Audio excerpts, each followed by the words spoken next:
네, 기도하고 시작하겠습니다. 하나님 감사합니다. 소중한 렘넌트들과 같이 말씀 나눕니다.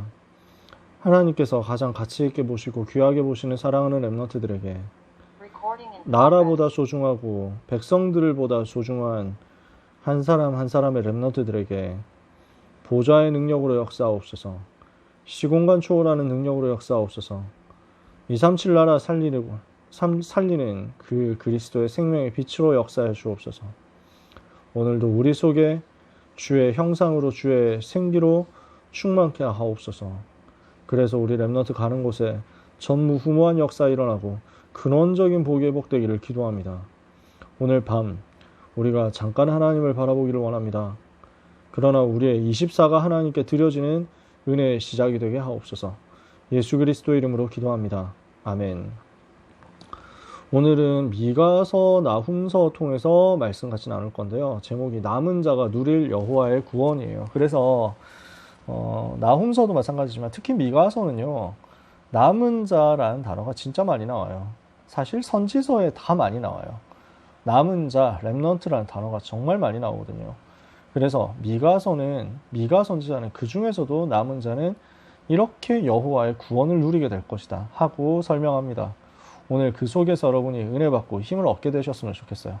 사람들은 지금 어떻게 되어 있습니까? 서론에서 복음 놓쳐버리니까 하나님 떠나서 범죄하고 마귀의 종이 되어서 멸망에 빠진 이 문제 속에 빠져있는 전 인생이 빠져나올 길이 없는 거죠. 하나님 만나야만 되는데, 죄 문제 해결해야 되는데, 사단의 권세에서 해방돼야 되는데 그게 복음밖에 없잖아요. 근데 그 복음을 놓쳤어요. 이러니까 근본 저주 세 가지에서 못 나오는 겁니다. 사단이 만들어놓은 나 중심, 육신 중심, 성공 중심의 함정 못 빠져나오죠. 무속, 점술, 우상 통해서 마귀 섬기는 삶을 살아가는데 여기서 못 나오죠. 그 결과 개인과 사회, 가정 전부 재앙에 빠지는 겁니다. 그게 불신자 6가지 상태거든요. 마귀 자녀로 태어나서 마귀 섬기면서 종노릇하고 우상 숭배하고 그러다가 정신 문제 오고 육신 문제 오고 죽어서 심판받고 지옥 가고 후손들한테까지 저주가 대물림되고 이 12가지 문제에서 빠져나올 방법이 3가지 근본 문제 해결하는 그리스도밖에 없는데 그 그리스도 복음을 놓쳐버렸으니까 어떻게 됩니까? 전부 저주의 틀에서 못 빠져나오는 겁니다.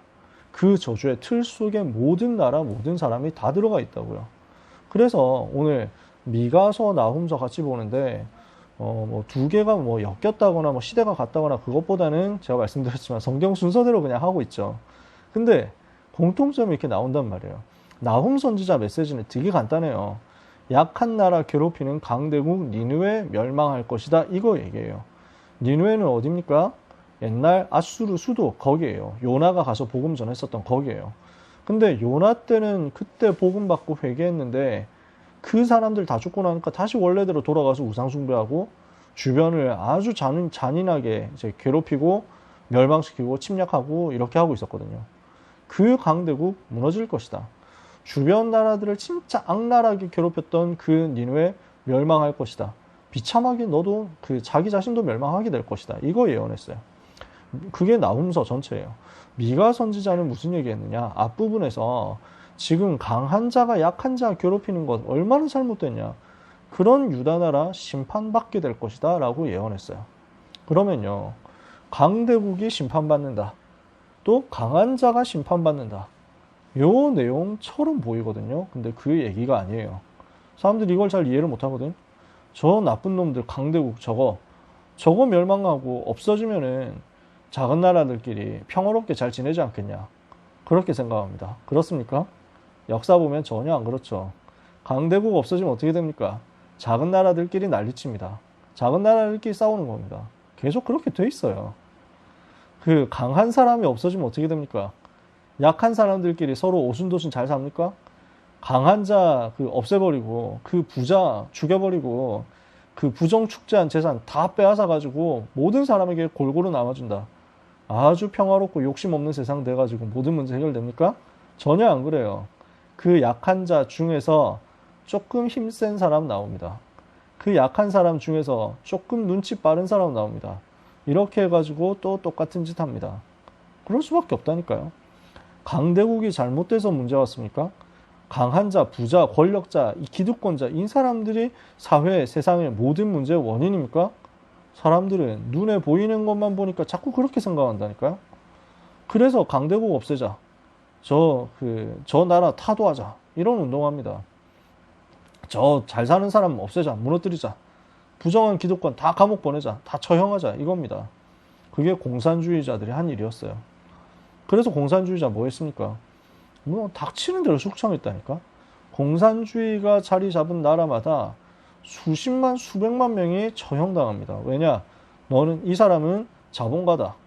이 사람은 지주다. 이 사람은 지식인이다. 전부 약한 사람 괴롭히는 나쁜 놈들이다. 이거 없애야 우리는 평등한 세상 만든다. 그래서 이거는 인민의 피를 빨아먹은 나쁜 놈들이다. 죽여버려야 된다. 이런 거죠.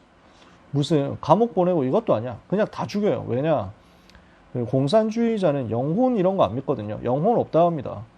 인간 물질일 뿐이야. 그냥 고기 덩어리일 뿐이거든. 그러니까 짐승 잡아 죽이는 거하고 사람 잡아 죽이는 거랑 똑같은 거지. 이렇게 해가지고 그렇게 많은 살인을 하거든요. 그러면 어떻게 됐습니까? 그 결과가 어떻게 됐냐고요. 공평하게 전 세계가 모든 사람들이 다 화합하느냐? 절대 안 그렇죠. 서로가 서로를 엄청 감시하죠. 맨날 보고 이제 막 고발하죠. 이 사람이 알고 보니 나쁜 생각하고 있었습니다 하고 고발하죠. 그 고발받고 감시하고 하는 사람들이 권력 잡죠. 결국 평등하게 똑같이 가난해지고 그 위에 공산주의자, 그 공산당 핵심 계층 생겨가지고 이 사람들이 모든 걸 다 차지하죠. 똑같다니까요. 그런데 랩런트들이 이 부분에 대해서 눈을 못 열면요. 대학 들어가서 이런 이념을 가지고 가르치는 사람한테 속아버린다니까. 그래서 무슨 미국 제국주의 몰아내자 이거 가지고 그렇게 가르치고 주장을 한다고요. 그래서 아직도 있다니까. 대학생 한국 대학생 진보연합 이래가지고 김정은 뭐 위인 환영 뭐 이래가지고 막 페이스북에 실제 페이지 있어요. 김정은 방한 추진위원회 만들어가지고 김정은 장군님 너무 멋있다 팬클럽이란 진짜 정신 나갔지. 그 돼지가 뭐. 자, 아무튼 뭐 인신공격이지만 상관없지 싶습니다. 욕 안 먹으려면 회개하고 복음 받으면 됩니다. 그런데 그런 짓 하면서 미국 보고는 그렇게 나쁜 놈들이 나가라고 이런다고. 정작 자기들은 다 그거 아이폰으로 쓰고 있거든. 하여튼 나이키 신고. 근데 자, 아무튼 뭐 그렇다 칩시다. 뭐냐? 강대국이 잘못됐냐? 강한 사람이 잘못됐냐? 아니에요. 약소국도 똑같아요. 약한 사람도 똑같아요. 그저 지금 당장 힘이 누가 세냐 약하냐 이것뿐이에요. 그저 누가 눈치가 빨랐냐 느렸냐 이것뿐이에요. 지금 무슨 말을 하는 겁니까? 이 땅의 문제는 누군가가 잘했다 잘못했다 도덕과 정의와 윤리가 어떻다 이 문제가 아니에요. 제도와 사회와 사상의 문제, 정책의 문제 이게 아니에요. 강대국도 망해요. 약소국도 망해요. 강한 사람도 망하고 약한 사람도 망하고 부자도 멸망하고 가난한 자도 멸망합니다. 왜요? 마귀 종노릇 하고 있으니까요.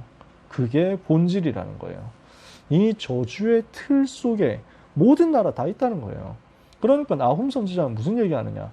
강대국이라고 그렇게 교만하지만 복음 없으면 망하는 거야. 이거 얘기를 하는 겁니다.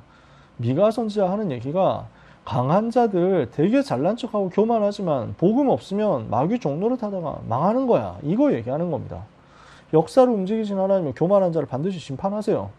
그 하나님의 진짜 계획은 뭐냐면 저 강대국 무너뜨리자 이게 아니야. 강한 자 무너뜨리자 이게 아니야. 강대국이 되어도 이길 수 없고 강한 자가 되어도 사단을 이길 수 없기 때문에 인간은 여호와께 피해야 산다. 그 얘기를 하는 거예요.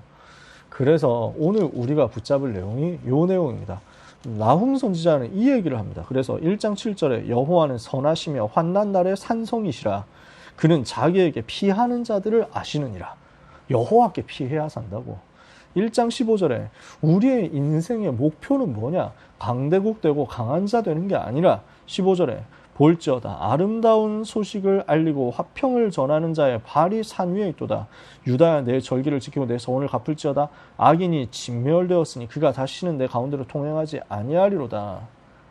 악인 즉 악한 자 사단의 권세가 진멸되었다는 아름다운 소식을 전 세계에 전달해라.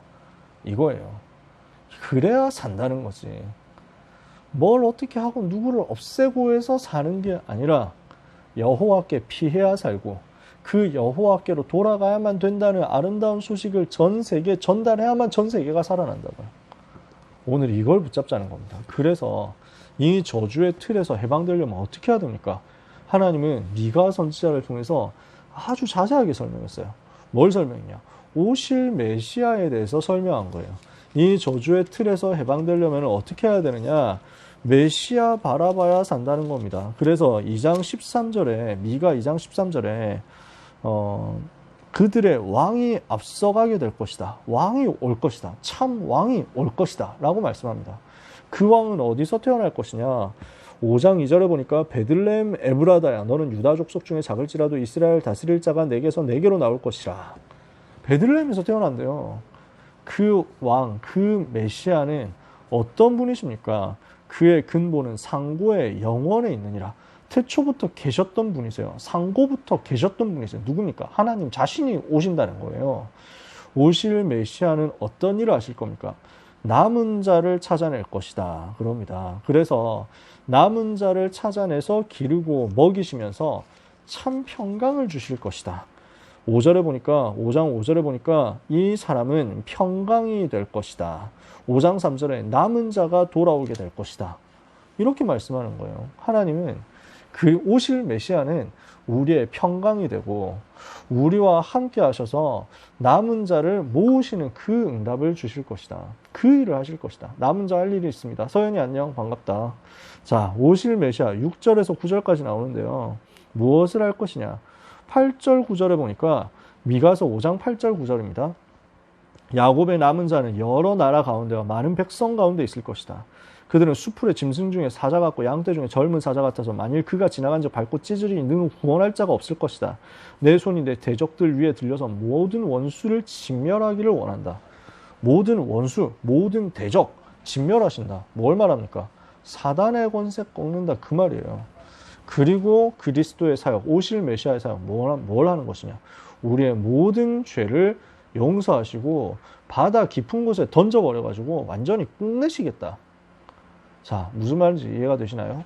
미가 선지자를 통해서 하나님 무엇을 말씀하냐면 메시아 보내겠다는 거예요. 참 왕을 보내겠다는 거예요. 베들레헴에서 태어날 그분이다. 하나님이 말씀이 육신이 되어 이 땅에 오실 그분이다. 그분은 선지자고 제사장이고 왕이 될 것이다. 그래서 인생의 모든 문제 해결할 것이다. 그 그리스도 바라보면 산다라는 것을 하나님은 미가 선지자를 통해서 메시지를 주신 거죠. 오늘 우리가 그분 만난 것 아닙니까? 자, 우리는 무엇을 붙잡아야 됩니까? 모든 저주의 틀에서 빠져나와라. 못 빠져나오면 강대국도 소용없고 서밋도 소용없고 강한 자, 성공자, 부자 소용없다는 거지. 이 땅의 문제는 그걸로 해결되는 게 아니라는 거죠. 오늘 우리가 응답받아야 될 내용이 여기 있단 말이에요. 하나님이 주시는 응답을 받아라. 오늘 복음 붙잡고 은혜 받아야 되겠습니다. 저주의 틀에서 빠져나오게 하시는 하나님의 계획 붙잡아야 되겠습니다.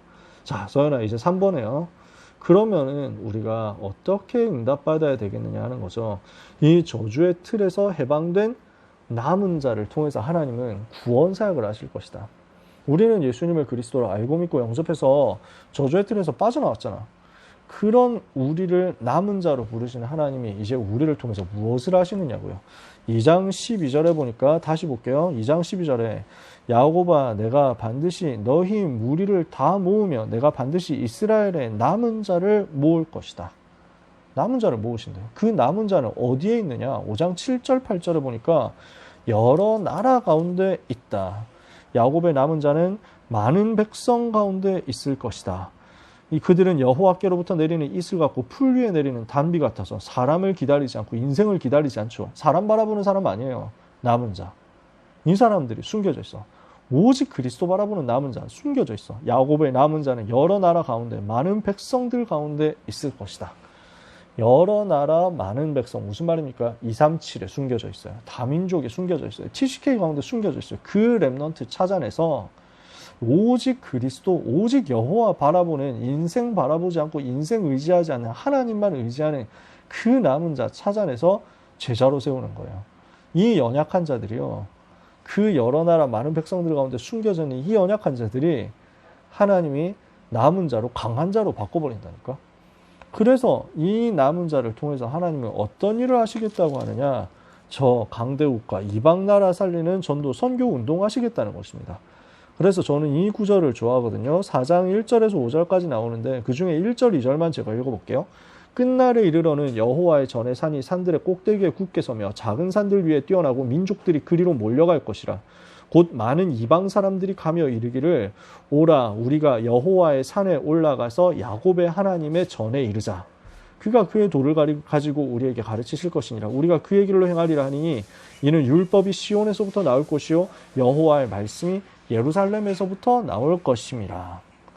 이거 가지고 찬양도 있어요. 오라 우리가 여호와의 산에 올라. 옛날 찬양이에요. 네. 근데 저는 이 찬양 참 좋아하는데 여러분 다 모르니까 또 시간도 없으니까 뭐 부를 시간은 없고 이방 나라 강대국 여러 나라에서 와가지고요 우리가 여호와의 산에 올라가서 야곱의 하나님의 성전으로 올라가자. 하나님의 말씀이 여기에서부터 나온다. 이 말씀 붙잡고 우리가 살아나자 라는 일들이 일어나게 될 것이라는 거죠. 7장 12절에도 선교에 대해서 하나님은 말씀합니다. 7장 12절에 그날에는 아수르에서 애굽 성읍들까지, 애굽에서 강까지, 이 바다에서 저 바다까지, 이 산에서 저 산에까지의 사람들이 너에게로 돌아오게 될 것이다. 애굽, 아수르, 그 아수르 나라 아까 전에 얘기했잖아요. 니느웨 멸망, 심판, 아수르 심판 이거 얘기했잖아요. 근데 그 아수르에서 남은 자 있대요. 그 아수르의 남은 자가 돌아온대요. 애굽하면 우리는 심판받을 거 생각하잖아요. 그 애굽에도 남은 자 있어요. 그 애굽의 사람들이 또 구원받고 살아나서 하나님께로 온대요. 저 강대국들이 살아나요. 저 이방나라 다민족들이 살아나요. 누구를 통해서냐? 여러분을 통해서, 남은 자를 통해서단 말이죠. 그러면은 이 미래의 응답을 받을 남은 자는 무엇을 오늘 해야 되겠냐? 그게 결론이에요. 남은 자는 모든 상황 속에서 복음 누려라. 자, 미가 7장을 보면요. 1절부터 6절까지 굉장히 위기 올 수 있다. 굉장히 문제 올 수 있다. 7장 6절에는 아들이 아버지를 멸시하고 딸이 어머니를 대적하고 며느리가 시어머니를 대적하고 사람의 원수가 곧 자기 집안 사람일 것이다. 지금 이렇게 된 재앙시대 속에서 살 수 있다는 거예요. 혹시 현장이 그럴 수 있다는 거예요. 예수님이 이 말씀을 인용하셨잖아요. 예수님이 메시지 하시면서 이 말 인용해가지고 그때 사람의 원수가 자기 집안 식구가 될 것이다. 이렇게 말씀하셨거든요. 나는 복음 붙잡았는데 이런 위기 올 수 있어. 그때 뭐 해야 됩니까? 7장 7절에 오직 나는 여호와를 우러러보며 나를 구원하시는 하나님을 바라보나니 나의 하나님이 나에게 귀를 기울이시리로다. 오직 위기 속에서요. 구원하시는 여호와를 바라봐라. 이게 우리가 할 일이에요. 여러분 문제 만납니까? 위기 만납니까? 고난 만납니까? 또는 축복을 만납니까? 또는 응답을 받습니까? 오직 나를 구원하시는 여호와를 바라봐라. 그 영적 시스템 만들면 돼요. 여호와 바라보고 여호와로부터 영적인 힘을 얻는 그 영적 시스템 만드세요. 그 과정 속에서요. 우리가 힘들어서 넘어질 때도 있다니까. 실수해서 연약해서 실수해서 넘어질 때도 있다니까. 낙심하지 마라. 넘어졌어도 낙심하지 마라. 8절에 저는 이 구절 되게 좋아하거든요.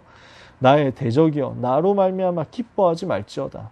나는 엎드러질지라도 일어날 것이요 어두운 데 앉을지라도 여호와께서 나의 빛이 되실 것이미로다. 지난주에 철로역정 얘기했는데 철로역정에 기독도가 크리스찬이 마귀하고 싸울 때 이 구절을 딱 선포해요. 제가 어릴 때 철로역정 보면서 이 구절을 발견했거든요. 와, 너무 멋있는 구절이다. 미가서에 있더라고. 마귀가 공격해가지고 주인공 크리스찬 순례자를 넘어뜨리거든. 그때 이 크리스찬이 뭐라고 하냐면 아 죽겠구나 하면서 뭐 보둥보둥거려요. 막 마귀가 강한 힘으로 자기를 막 조르고 덮으니까. 근데 그때 이 말씀이 생각난 거야. 그래서 이 말씀을 선포하는 거예요. 나의 대적이여 나의 넘어짐을 인하여 기뻐하지 말지어다. 내가 넘어졌어도 일어날 것이다. 나는 엎드려졌어도 다시 일어날 것이다. 내가 어두운 데 앉아도 여호와께서 나의 빛이시다 하고 딱 일어나가니까 뿌리치니까 이 마귀가 딱 넘어가는 거지. 거기에 대고 성령의 공 하나의 말씀 가지고 확 찔러가지고 승리하는 거야. 오늘 우리는 대적 앞에 선포해야 됩니다. 나는 넘어지지 않는다. 넘어졌어도 또 일어난다. 다시 일어날 것이다. 그래서요. 하나님은 우리를 통해서 이 구원의 역사를 이루실 거예요. 여호와의 빛과 여호와의 공의가 여러분의 역사하실 거예요. 9절 10절입니다. 내가 여호와께 범죄하였으니 그의 진노를 당하려니와. 나는 죄 지었잖아. 죄 짓잖아. 나는 내 인생에 원죄, 자범죄, 조상의 죄 많거든. 이 문제 내 스스로 못 이기거든. 근데 당연히 심판 받아야 되는데, 근데 어떻습니까? 마침내 주께서 나를 위하여 논쟁하시고 심판하시며 주께서 나를 인도하사 광명에 이르게 하시리니 내가 그의 공의를 보리로다. 이해가 되세요? 우리 주님이 나를 대신해서 변호를 해주신다니까. 그래서 로마서 8장의 바울이 이 부분을 가지고 인용합니다. 뭐라고 얘기하냐면, 누가 정죄하겠느냐? 누가 능히 하나님이 택하신 자들을 고발할 수 있겠냐? 의롭다 하신 이는 하나님이시니 누가 정죄하겠느냐? 죽으실 뿐 아니라 다시 살아나신 이는 그리스도 예수시니 그는 하나님 우편에 계신 자, 우리를 위하여 간구하시는 자. 그리스도께서 우리의 변호사가 되시는 거예요. 재판장이신 하나님 앞에서 이 사람이 죄인이 맞습니다.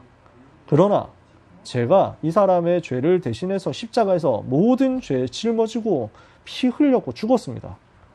이 사람은 그런 그리스도를 믿기 때문에 죄에 대해서 더 이상 책임질 필요가 없게 되었습니다. 논쟁하시는 거예요. 나를 위해서 논쟁하셔서 나를 죄에서 건져내셨다는 사실을 딱 증명해 주시거든. 그러니까 하나님이 맞네. 이 사람 죄가 없네. 이 사람 의인이 맞네 하고 인정해 주시는 거야. 그러니까 나의 공의가 아니라 하나님의 공의를 내가 보게 되는 거예요. 내가 이렇게 구원받았구나. 그럼 어떻게 되죠? 10절에 보니까요. 나의 대적이 누굽니까? 사탄이잖아요. 이것을 보고 부끄러워하리니 그는 전에 내게 말하기를 너의 하나님 여호와 어디 있냐 하고 막 그냥 깐족대고 나불대던 그 인간, 그 놈이거든. 그 놈이 어떻게 돼요? 거리에 진흙같이 밟히리니 그것을 내가 보리로다. 사단이 발 아래 진흙같이 밟히게 될 것이다. 이것을 하나님이 우리에게 약속하셨어요. 우리가 할 일은 뭡니까? 이것을 날마다 찬양과 기도로 선포하는 거예요. 나는 구원받았다. 나는 이 어두움 가운데서도 여호와의 빛을 받았다. 나는 넘어졌어도 다시 일어날 수 있는 하나님의 자녀가 되었다. 나는 이 문제 속에서도 구원하시는 그리스도 바라봄으로 나는 승리한다. 나를 구원하시는 하나님이 나와 함께 계신다. 이것을 선포하는 거예요. 그래서 18절, 19절 두 절만 제가 마지막으로 읽을게요. 주와 같은 신이 어디 있으리이까? 주께서는 죄악과 그 기업의 남은 자의 허물을 사유하시며 이내를 기뻐하심으로 진노를 오래 품지 아니하시나이다. 다시 우리를 불쌍히 여기셔서 우리의 죄악을 발로 밟으시고 우리의 모든 죄를 깊은 바다에 던지시리이다. 그래서 미가가 찬양한 거예요. 어떻게 찬양했냐? 우리 여호와 주와 같은 신이 어디 있으리이까? 이 말을 히브리어로 미가라고 합니다. 미가라는 이름의 뜻이 이거예요. 미가라는 이름의 뜻, 주와 같은 이가 어디 있으리이까? 이거예요. 주와 같은 이가 누구냐 하는 그 이름이에요. 미가가 자기 이름을 가지고 하나님을 찬양해요. 왜요? 우리 하나님같이 이렇게 권능과 능력을 가지고 나를 사랑하시고 나를 용서하셔서 나를 구원해내신 이런 하나님 어디 있냔 말이지. 그 하나님을 여러분이 만나신 거예요. 그 하나님 여러분과 함께 계시는 거예요. 오늘 그 하나님 바라봄으로 모든 응답과 힘을 회복하게 되시기를 바랍니다. 우리의 모든 죄 주님이 바다 깊은 곳에 던져버렸습니다. 나하고 상관없어요. 그리스도 안에서 모든 문제 끝났다.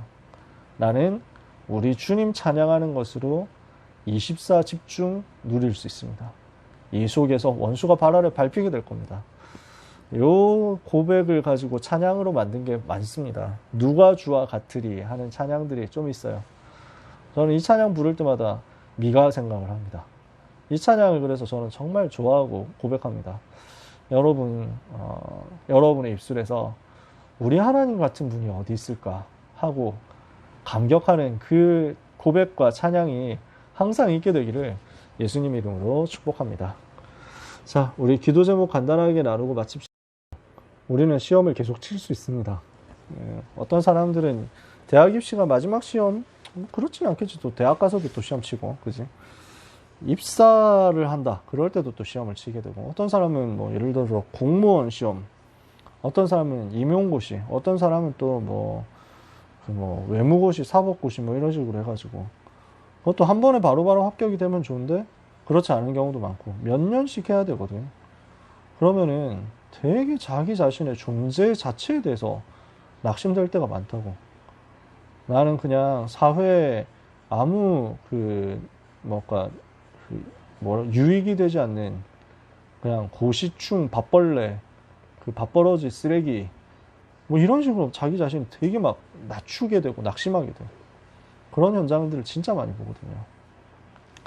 절대로. 그래서 이번 주 고등부 예배 때 그 얘기 했잖아요. 내가 무엇을 하느냐, 내가 무엇이 되었느냐, 내가 무엇을 성공했느냐를 가지고 세상은 우리의 가치를 따지는데 하나님은 그렇게 안 본다니까.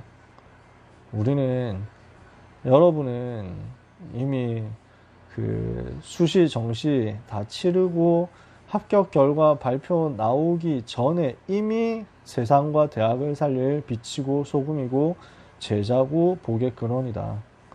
그 존재 자체를 하나님 여러분을 그렇게 이미 만드셨어요. 이것을 갈수록 확인하게 될 거예요. 자, 시간을 많이 썼습니다. 사랑하는 랩런트들, 한 주간 힘 얻어서 현장에서 승리하기를 예수님 이름으로 축복합니다. 기도하겠습니다. 하나님 아버지 감사합니다. 놀라운 하나님의 은혜로 구원받고 하나님 자녀되어 세상을 살리는 전도운동 대열에 있게 하셨사오니 그 은혜의 지극히 풍성함을 오는 여러 세대에 나타낼 수 있도록 더욱더 오직 그리스도, 오직 하나님의 나라, 오직 성령으로 충만케 하여 주옵소서. 누가 우리 주님과 같은 분이 있습니까? 오직 한 분 예수 그리스도로 우리를 구원하신 하나님의 놀라운 능력과 지혜와 사랑에 날마다 감사함으로 현장에서 승리하는 렘넌트 남은 자 되게 하옵소서. 사랑하는 남은 자 렘넌트들의 한 주간의 여정을 우리 주님의 손에 부탁하오며 예수 그리스도 이름으로 축복하며 기도합니다. 아멘. 수고하셨습니다.